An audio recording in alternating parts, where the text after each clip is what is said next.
welcome everybody. Welcome to this latest edition of the National Security Space Association SpaceTime interview series. We're very glad that you could join us today.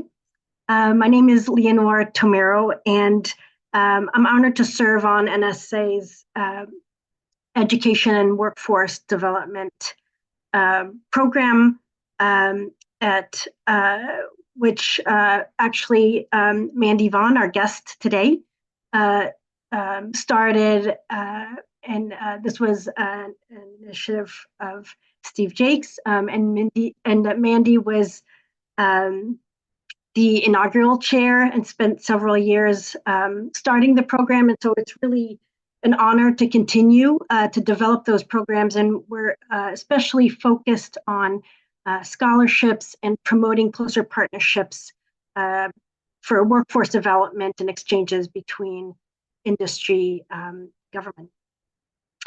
So for our guest today, we're very excited to have Mandy Vaughn.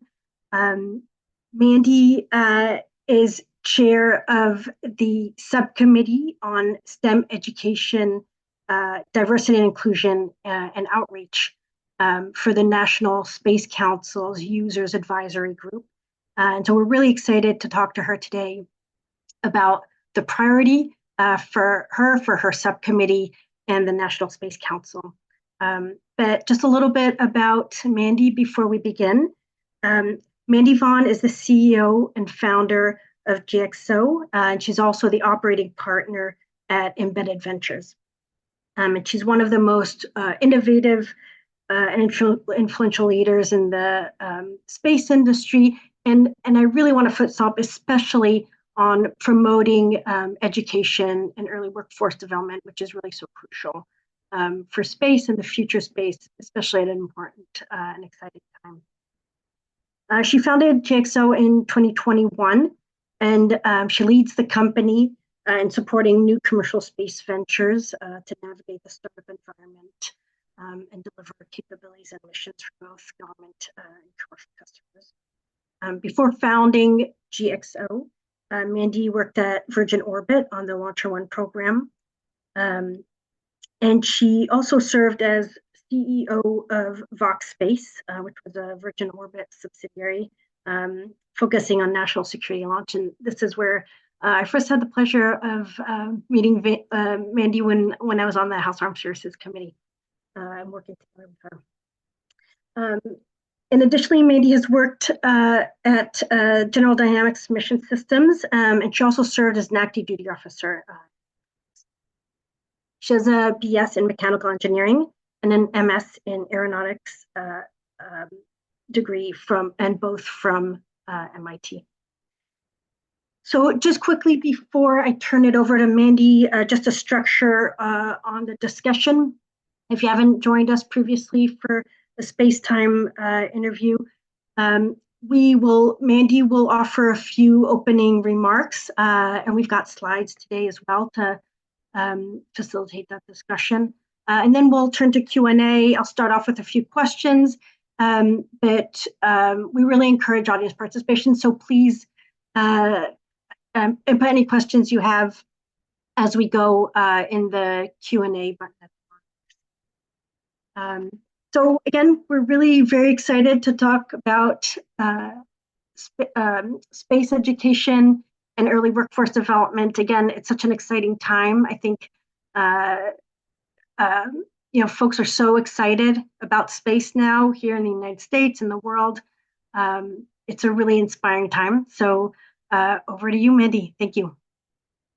No, Leonor, thank you so much, and thank you NSSA for hosting today and for having STEM education and workforce development be part of the charter of NSSA since it was founded, right? So I think this has always been a topic of conversation and a priority. And Leonor, thank you for what you're doing on the NSSA front to get the word out and get more people engaged. It's something that whatever our job is and whatever facet of the space community, it is workforce and inspiring and recruiting and retaining the next generation of person is exactly, it's part of all of our jobs. right? So that's just a big part of how I really look at this.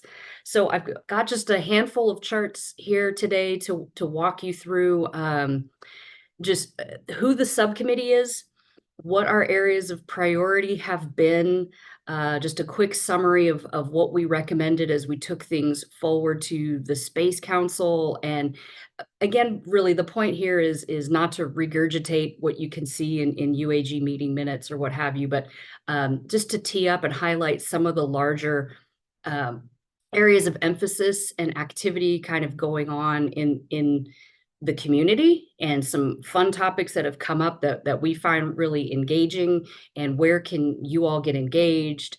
I think a big part of what our subcommittee and what the UAG can be good for is just helping to make connections between programs and efforts that have the same kind of areas of interest. How can we all bolster each other and take lessons learned from one organization to the other, and what have you. So I've got some fun stuff to talk through. Next chart, please. So I'm not going to brief this one. I think this audience knows what the National Space Council is, but just wanted to just emphasize that since it had been kind of continued through it started early in the 90s and then kind of reinvigorated over the last few years, and continuing under the Biden administration. So it's like we're all pretty familiar with this one. So next chart, please. And the users advisory group, the reason I've got this chart in here just to kind of codify just some of the background with it, in terms of it is a NASA supported board, but we do work for the National Space Council. So it's just a great relationship, and we are always thanking NASA for their help in keeping the UAG moving. So you've got here the list of the different subcommittees that are part of the UAG. And since 2022, General Les Lyles, who a lot of us in the community know and respect and just love working with, has been just a fantastic chair of the organization. And it's been an absolute privilege to work with him on the UAG for these couple of years. Next chart, please. Okay, so that's the charter and all of this. You can see this on our website as well.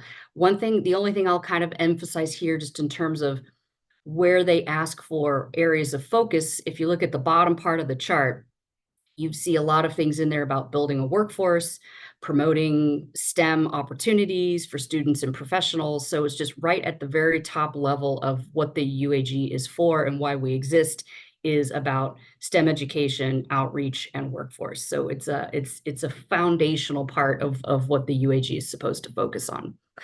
Next chart. I'll leave this one up for a minute, just since this is there's a lot on here, but this is just the current organization of the different subcommittees of the UAG. Like I mentioned, we've got General Lyles as the chair, and the XCOM is just the leads from each of the subcommittees. And the STEM education team, we are small but mighty. And I have to actually let's jump to the next chair, or the next chart, please.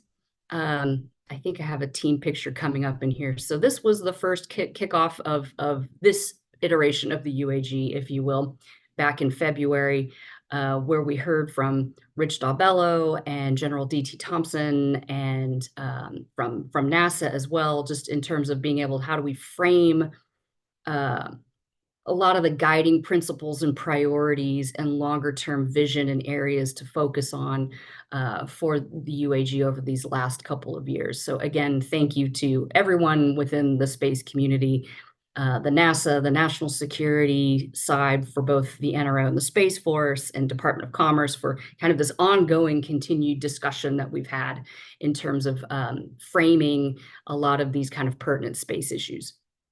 Next chart. And then our most recent public meeting, this was back in December, where we went through, ended up being 30 recommendations that the different subcommittees had put forward. I'll summarize our subcommittee STEM education and workforce ones later in the brief. And you can see this on YouTube. You can read the summary remarks on the webpage.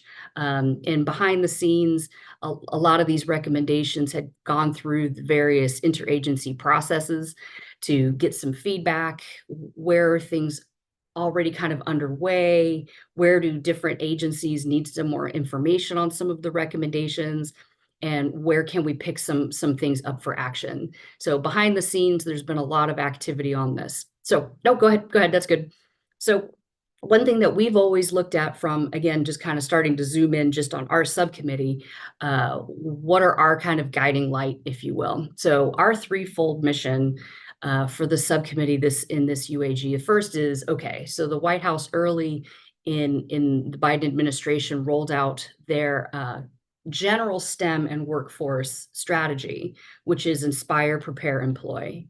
And so we have been really kind of unpacking that in terms of what are programs that work, what is the problem? How can we really define the problem? How do we gather data and metrics to understand where are there workforce gaps? Who's successfully kind of understanding the projections of workforce gaps in the future, and what can we do to inspire, prepare, and employ? And then even in employ that, can be an interesting asterisk of how do you reskill and retrain and redeploy a workforce as well, and across the U.S. space enterprise. So this is from national security to completely commercial to civil across the space enterprise. This next bullet, this is where we really think that the Space Council is unique, because the Space Council is unto itself the embodiment of the interagency process, right? So you've got all of the cabinet officials there that are actually the chairs of the council, and that really is where we can help, right? So I think the unique thing we can bring is how can we help make connections across those different departments, and how can we help some facets within one part of an organization, whether that be government or private, leverage and inform and benefit from activities that are happening elsewhere, all with the goal of contributing to kind of amplify both messages for strong leadership in space. So the way that we kind of talk about it is, okay, we can all sit here on this call, and we're all involved in or have been involved in a whole litany of different STEM education and outreach kind of programs. So how are some of them successful? What have they done to be sticky? What are their metrics for success? And where are there common boundary conditions or common environmental conditions where they could help each other? So basically there's 1,000 points of light, and if we could get a few of them to overlap and point in the same direction to really help the space workforce, then that's where we can really see that we can make a difference.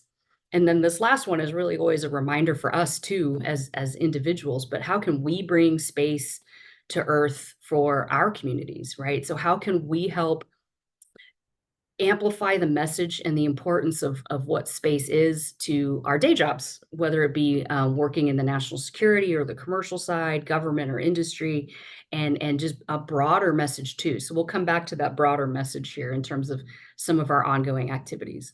Next chart, please. So first, I have to just give a huge shout out and thank you to our team. This subcommittee is just so engaged and just super passionate. So I would recommend, if those of you on the call are not familiar with any of them, go to the UAG webpage and go read their bios. It's just an absolute privilege to get to work with this crew as much as I do. But Bridget, she is CEO of WIA and has been super engaged kind of across workforce development activities through the whole community, not just in space, but in aerospace writ large. And I have to give her a big shout out when we talk about the Space for All campaign. Marla, former NASA Center Director at Glenn, just an inspiration in terms of her leadership and strategic thinking to make us really think through the big picture of why these things matter. Dr. Cyan Proctor, she's was one of the Inspiration 4 astronauts, and always reminds people. So she's a geologist by trade, and she teaches at Maricopa Community College in Arizona. So she is always keeping us in tune with not just the four-year university picture, but what are the role of community colleges, and community colleges are really that, they're community, they're everywhere. So how do we include that really into the thinking of the ecosystem? And she always likes to remind people that she was selected for her flight based on being an artist, right? So what is the perspective in terms of art as part of this outreach? And I think, what we all saw on the Polaris Dawn mission with the live orchestral piece played from space, it just kind of reminds us in terms of what can that do for outreach and having us all have a role in something where you may look at a space program a little bit differently. Katrina Williams, shout out to our teacher. She's in Ames, Iowa, and she is a science and math teacher in middle school. So she's the one, boots on the ground to make this happen. And she also is the leader of the Rocket Club at her junior high. And so her perspective coming in terms of what are the challenges and opportunities from the educator perspective is just awesome. And then Lance Bush, he was until very recently the CEO of the Challenger Center. So a great organization that has facilities all over the country to really reach students that may not otherwise think a space career is for them. And just the outreach that this organization has had is really kind of mind blowing. So just thank you to the team. And also, I have to say thank you to Dr. Quincy Brown within the Space Council staff. She is the chair. She's the lead for the workforce and STEM education efforts within the Space Council for Chirac. And her involvement and guidance to the team's just been awesome. Okay, next chart.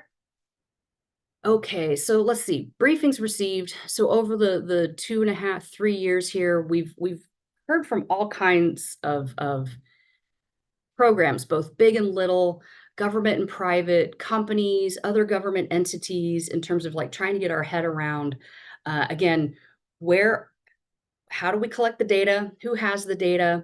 What are programs that have been successful, as sticky, as I kind of like to call it, in terms of being able to show that they're able to identify and capture students and kind of keep them in.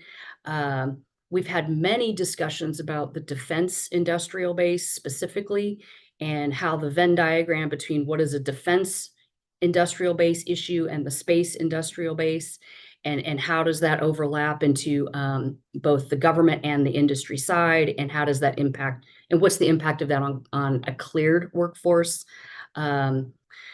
Different facets of diversity within the industrial base and in the student population, and outreach as well. Things like advocacy campaigns, STEM City, what are different tools and things that are working to change how students can interact with these sorts of programs. And this isn't a complete list. This is just kind of a good summary of some of the big rocks of groups that we've talked to. Next chart. I think I have 2 fun screenshots in here from some of the memorable conversations. The one on the left, this was a really interesting conversation with some space influencers, which you need to have space times with all of them. We talked to Emily Candrelli, the space gal, Alexandra Doughton, Astro Alexandra, and Kelly Girardi, who works in the aerospace industry, and then as a citizen astronaut, she flew on New Glenn, really talking to them about how do you get the message out in a broader audience and in a more accessible way, what works, what doesn't work.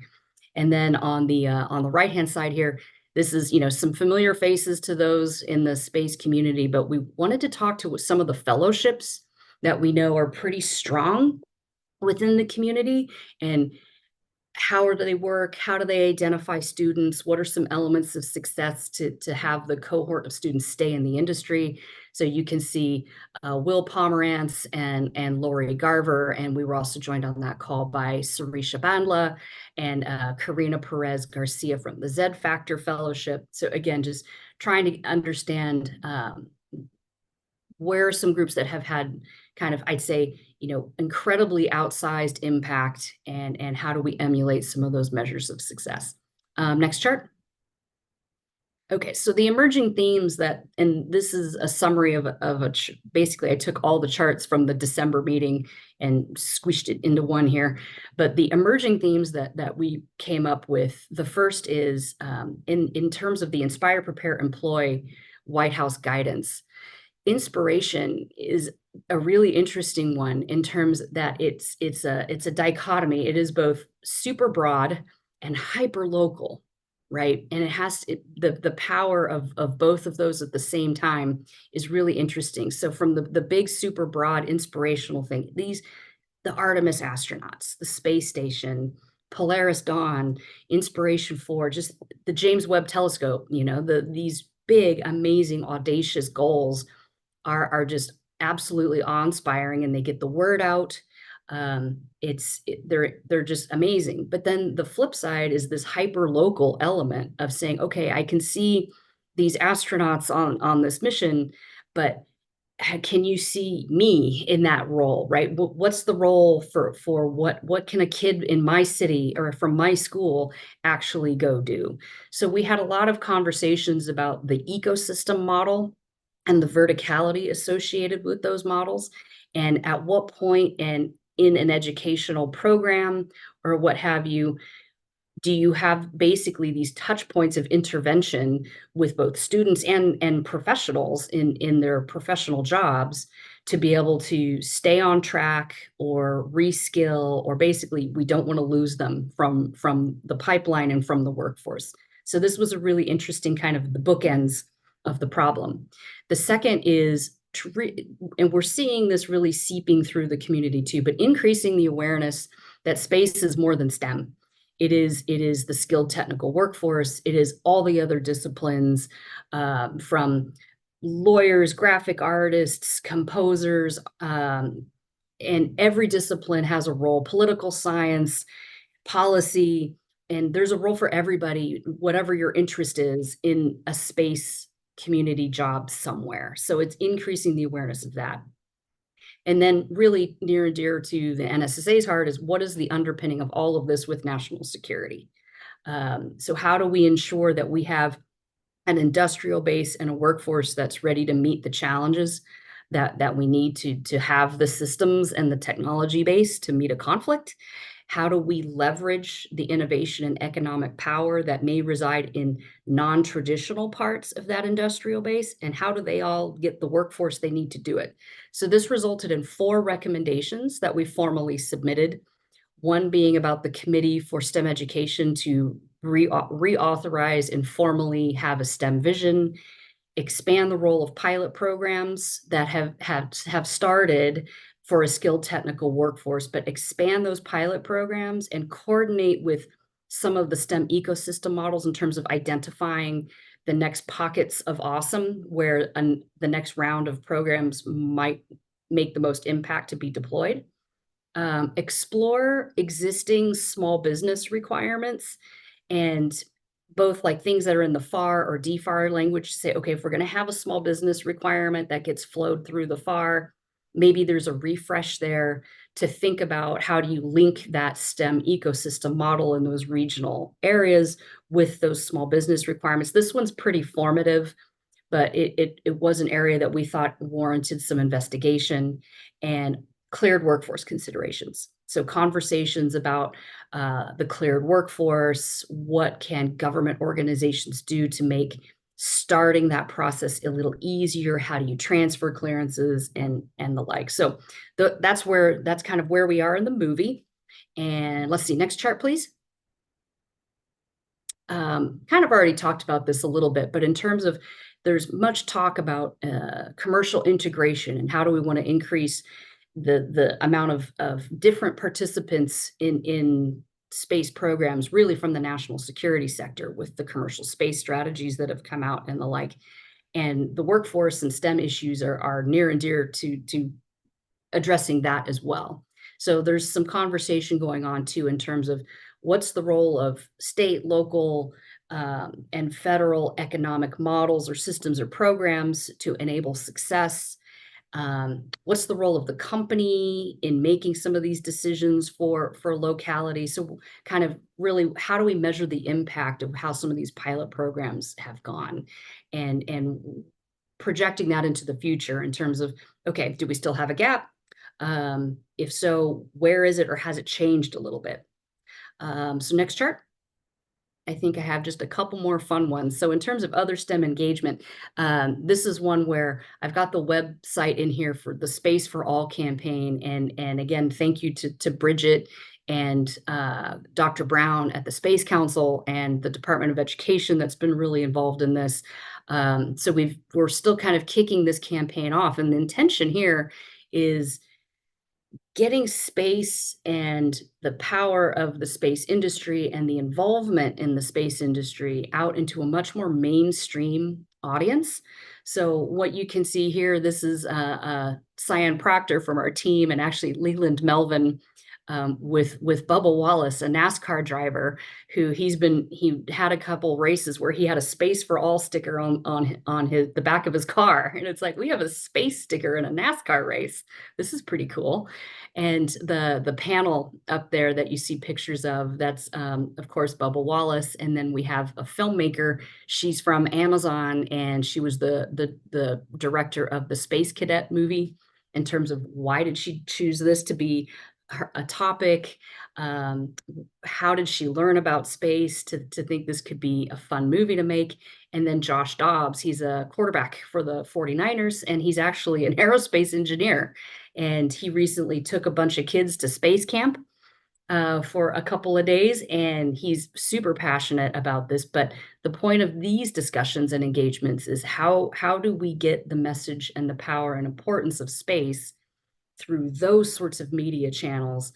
How do we turn on the TV in a football game and get a commercial from Nike or Barbie or something, and have it have a space theme to it? And what can that do in terms of having everyone in the country and in the world think, yeah, I think there's a job for me here. I think there's a role and there's a way that I can contribute.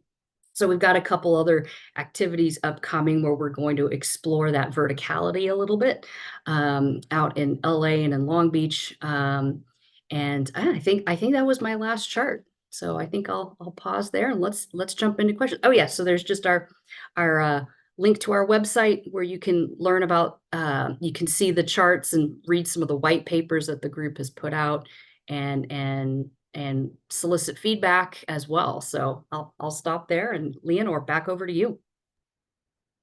Awesome, Mandy. Thank you so much. This is really just such exciting initiatives, and I love that you're really focusing on, including everybody, and not just university or college, right? Like it's much broader, and pulling people from just completely different sectors and backgrounds and age groups, and it's really incredible. So I just wanted to focus on how this has evolved. That education and workforce development has always been, since the National Space Council was reestablished in the last administration, that this has really been a priority. But it's also evolved in the current administration. As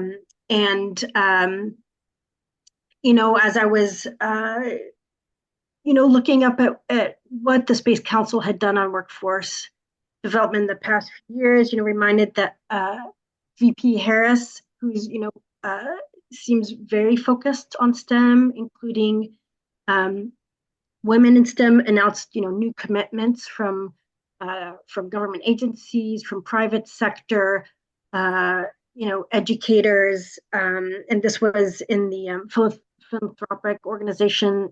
This was at the second National Space Council session in 2022, and that the White House also issued an interagency roadmap to support space-related STEM and education and workforce initiatives. So there's just a lot, and obviously from what you've been describing and telling us, there's just so much energy and so many ideas, and really a lot of focus, at the highest levels of government, down, through the private sector, et cetera. So maybe just to better understand how this started within the National Space Council, that workforce and education has always been one of the crucial pillars. Just maybe tell us how it's, the evolution of and the importance, and why really this has been an important issue for Sure. the National Space Council, and especially the users. again, I can only speak to kind of our little lens from the UAG side. So it's one thing where it's like we're all volunteers. We're there to help. And one thing that I was privileged to be able to support the UAG 1.0, as I kind of like to call it, where the workforce organization was led by Eileen Collins, when the UAG was chaired by Admiral Ellis. And we had a lot of the same focus. We were looking at, again, what's the problem? Is there data to be able to define the problem? Where are the gaps in the future in terms of both STEM and the skilled technical workforce? What are some elements of success? And we had a lot of focus at that point in terms of where do we lose students in that funnel from kind of in the K through 12 pipeline, if you will. And then also in some college programs, where do you have yield? So where do you have yield? Some programs that are able to improve the yield. So someone that thinks they want to actually major in an engineering field, can they actually finish and get that engineering degree? So what are some elements of success there? But one big thing that came out of UAG 1.0 is we recommended that the Department of Education be added to the Space Council. And what that was briefed out at one of the last meetings at that time. And it was an absolute thrill. And I think this really goes to show kind of the underlying unifying narrative that is space and that is workforce issues that came out of UAG 1.0. And at the first Space Council meeting under the Biden administration with Harris, we had the Department of Education added. Right. So when they revised the charter for the Space Council, the Department of Education was a member, and like, that's pretty cool. And so we were able to bring them to the table and make them a very obviously integral part of this discussion. So I think that's one thing. And you can see, I think there's it was a survey done in 2023 by the Pew Research Center that really just kind of highlights the impact of space and the importance of space and what should NASA be doing and what are other things that should be happening in space. And I think, what was it, like 55% of Americans think people will routinely travel to space and as tourists in the next 50 years. 69% of Americans say it's essential for the US to be a leader in space exploration, right? And this is a 2023 study. So I think those sorts of research points really prove that this can be a unifying theme and can have continuity through this work, because we understand we all have a role and we're all in it together. Yeah, I really, get the sense that there's excitement about the possibilities in the future, which is and having space be such an inspiring potential career opportunity, where it just brings such big themes about humanity and who we are as a planet, and bettering the planet and exploring new frontiers is really exciting, just exciting for everybody. And so maybe just, you talked about bringing in artists or, and having, folks, creating movies. You've got, NASCAR drivers, and really the idea is let's talk to every corner, let's inspire everybody, and space really needs everybody. So I guess my question there is what areas are you specifically focused on? Are there are there gaps in certain areas that need more attention, or is it really a blanket looking at bringing everybody in? No, it's and I don't have like great specific metrics sitting right here in front of me now, but one thing we have spent some time on and do have good backup data for. There's a couple different examples, but what we were really looking for, like, okay, generally speaking, kind of US industrial base as a whole, what are some of the big gaps, right? So we know that there's just forecast for huge gaps in terms of the classic STEM workforce, as well as a variety of disciplines within the skilled technical workforce. But I think the real challenge is not just knowing, okay, what are those numbers at the national level, but where are they, right? To be able to say, okay, within this ecosystem, like I think a great example to talk to is what is it? It's like a General Dynamics and Huntington Ingalls, right? The two biggest submarine manufacturers in the country have this WeBuildSubmarines.com and a campaign to say, okay, and there's commercials for it of like, yeah, if you want to go build a submarine, we all need you.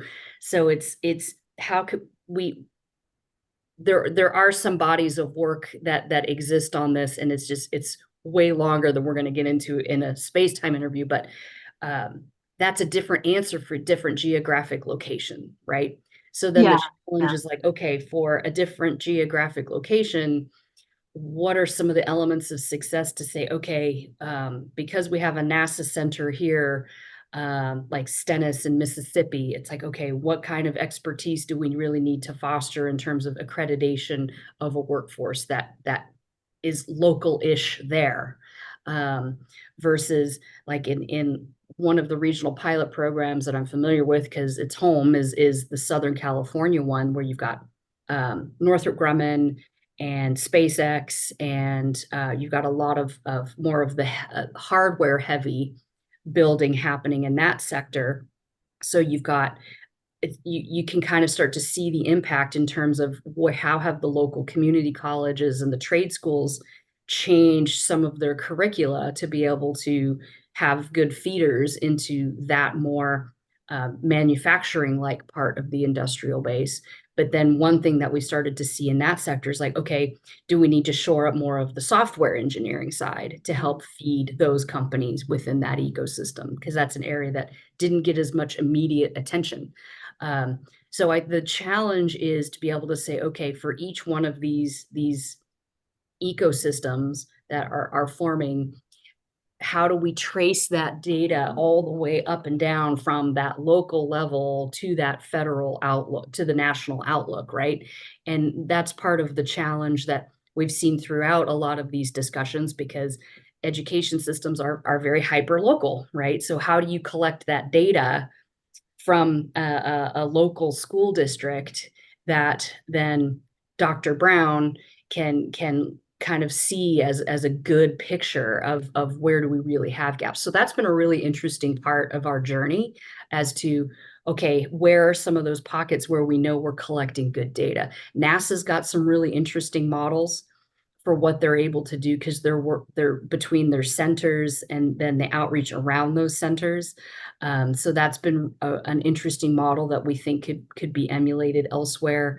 And again, that's part of why one of the things we've been undergoing since the last meeting are, okay, some of those small business statistics, because companies through their industrial base and supply chain, they have to report a lot of this anyway. So what can we get out of that kind of already existing reporting structure to help us paint that picture a little more specifically? So I know I'm not giving you a great answer, but what I did paint, it's like that yeah, question has been a theme for, it's yeah. like, how do we create the framework to be able to answer that better, and which has proven to be one of the hardest parts of the journey.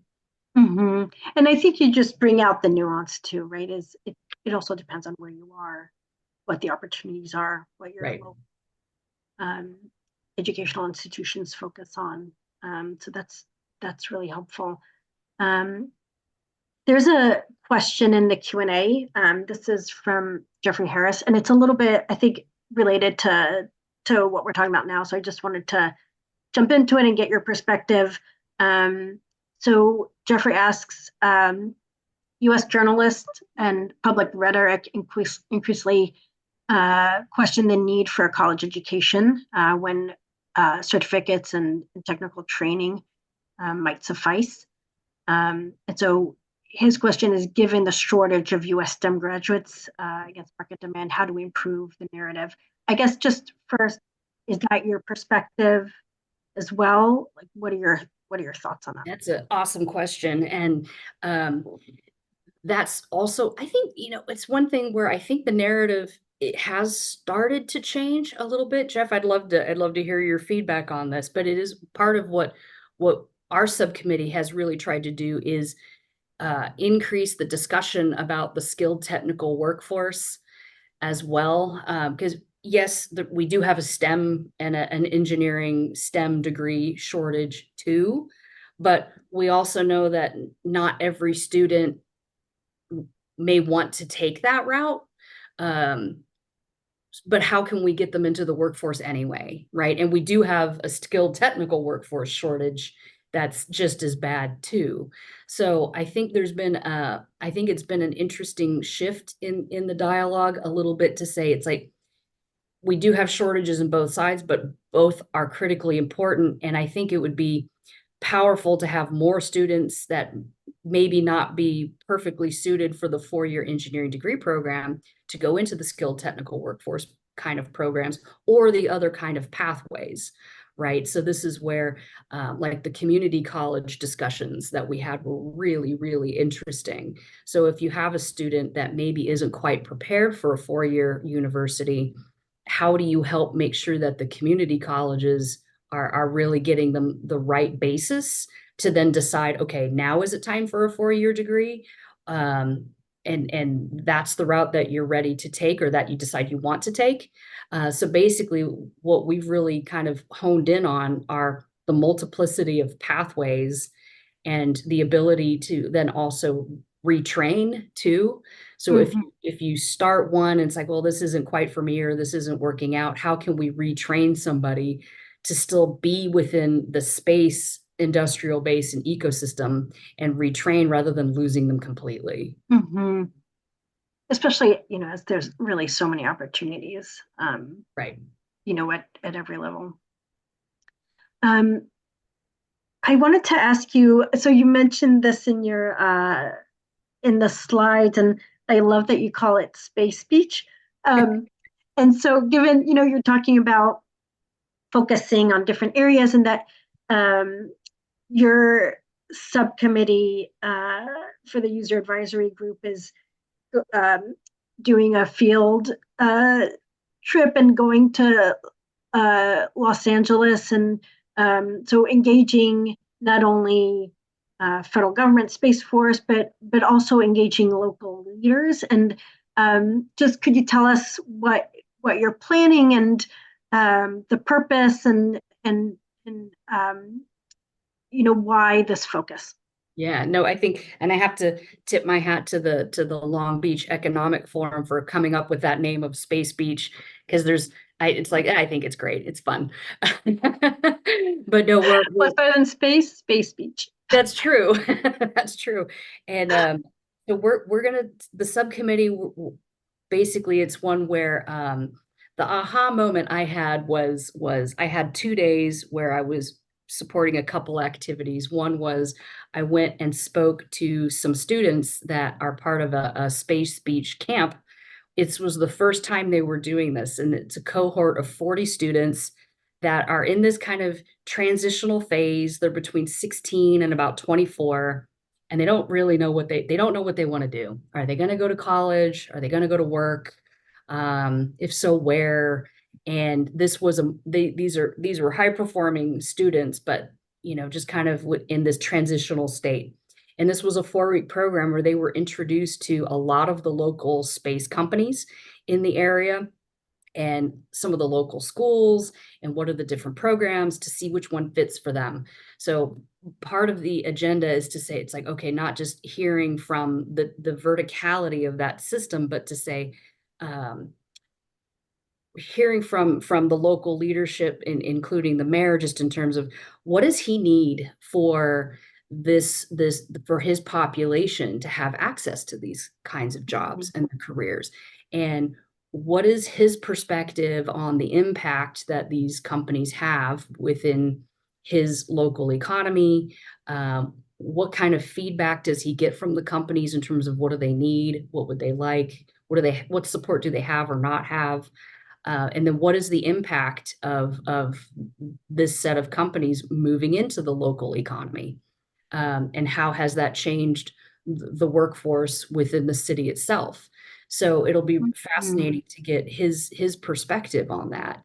And then the flip side of it is, again, on the pure national security side, working with the Space Systems Command team from Mhm. Space Force on their view of it, right? So, okay, you're here in the same ecosystem, and both from the Space Force organic workforce as well as their view of the industrial base workforce.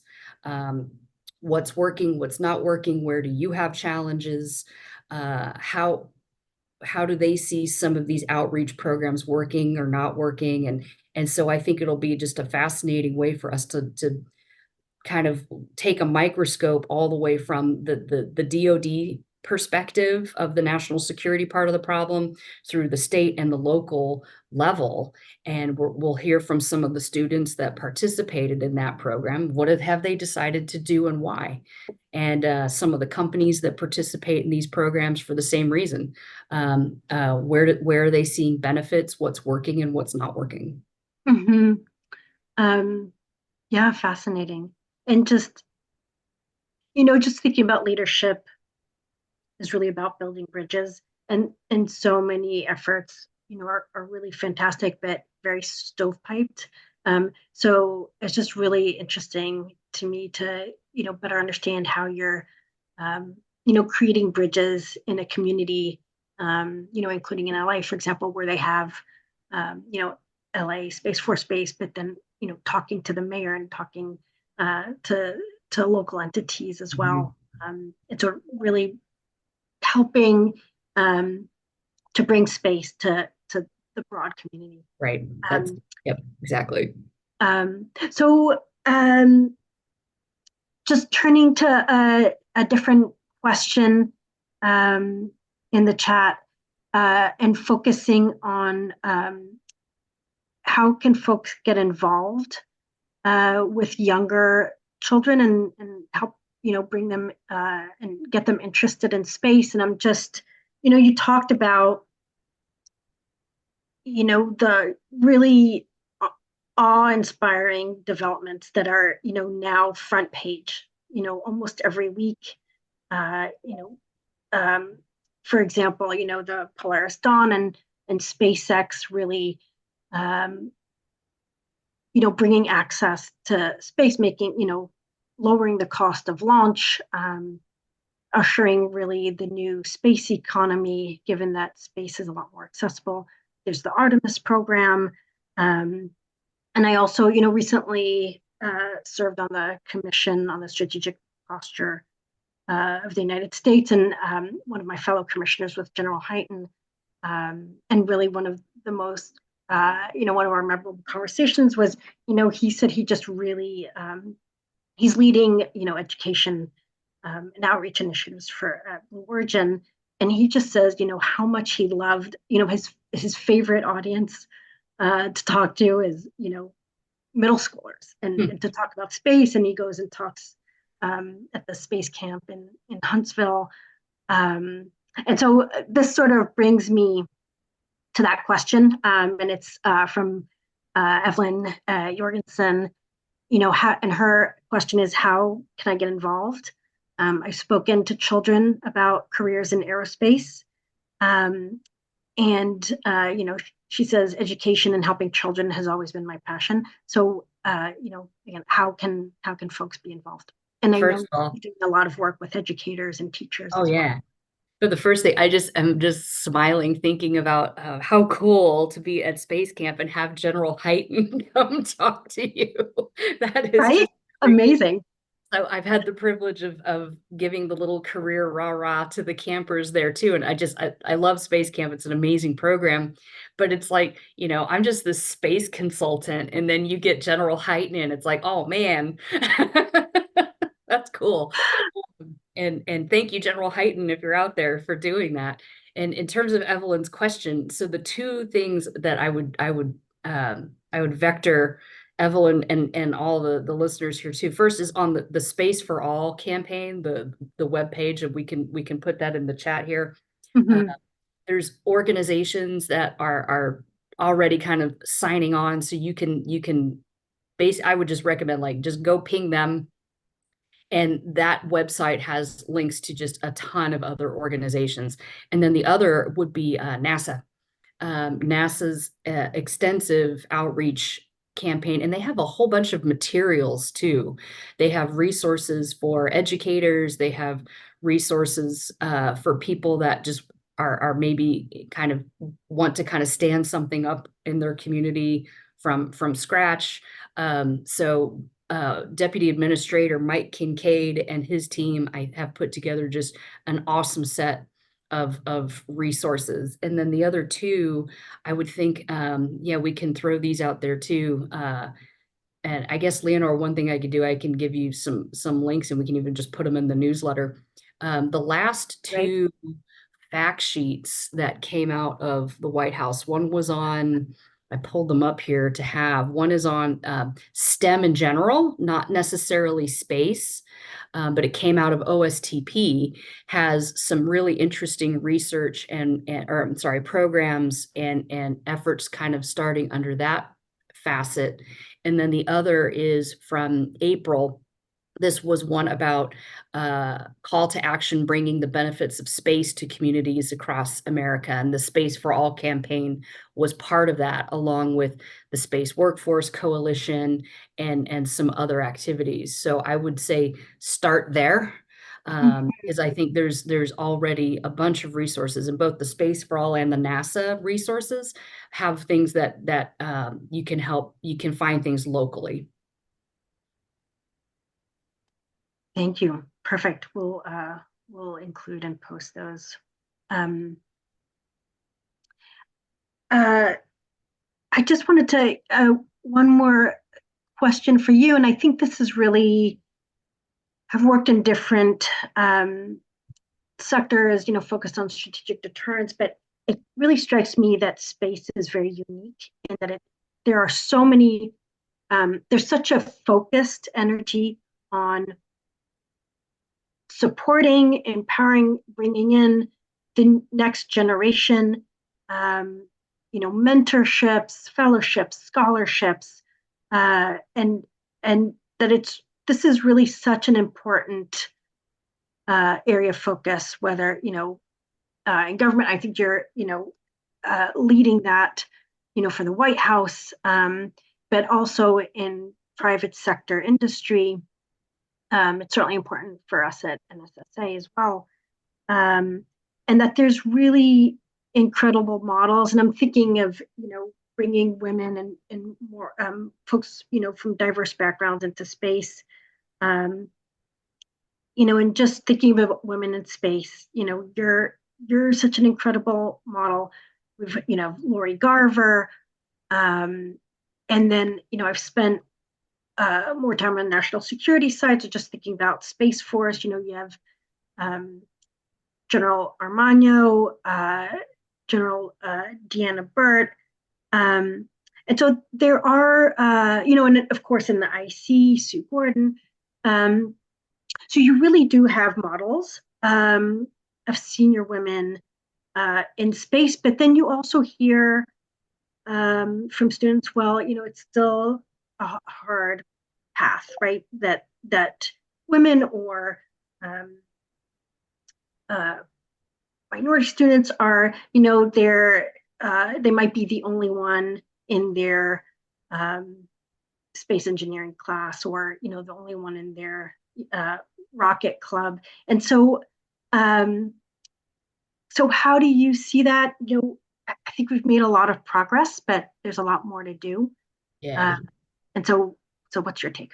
No, I think I agree on both points. We've made a lot of progress, but there's still a lot of work to do. Like again, I was looking at I think there was some interesting data out from SWE that shows different cuts of the data, but in terms of women in STEM education by different fields from about 1980 to 2023. And let's see, so it looks like For some flavors of engineering, it goes from 20-ish% to about 30%, or 5% to 16%, right? So it's, Mhm. you can see some trends, but at the same time, it's still like 16% is still pretty low, right? So you're Mhm. going to find those stories of I was the only one in my class, right?